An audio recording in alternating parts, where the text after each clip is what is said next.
আপোনাৰ uric acid আছে নেকি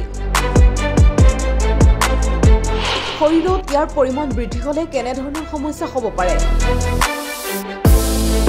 প্ৰাকৃতিক পদ্ধতি ব্যৱহাৰ কৰি নিয়ন্ত্ৰণ কৰক ইউৰিক এসিড অনিয়ন্ত্ৰিত ইউৰিক এসিড কিডনি ৰোগৰ দৰে মাৰাত্মক ৰোগৰ কাৰণ হ'ব পাৰে সুষম খাদ্য ব্যায়াম মানসিক চাপ ব্যৱস্থাপনাৰ দৰে প্ৰাকৃতিক পদ্ধতি অৱলম্বন কৰি ইউৰিক এসিড নিয়ন্ত্ৰণ কৰিব পাৰি ইয়াৰ বাবে ডায়েটত ফল শাক-পাচলি আৰু শস্য অন্তৰ্ভুক্ত কৰিব লাগিব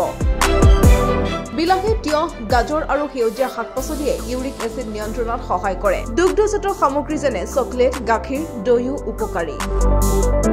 পৰ্যাপ্ত পৰিমাণে পানী খালেও ইউৰিক এসিড নিয়ন্ত্ৰণত সহায়ক হয় পানীয়ে শৰীৰৰ পৰা টক্সিন আৰু ইউৰিক এসিড দূৰ কৰাত সহায় কৰে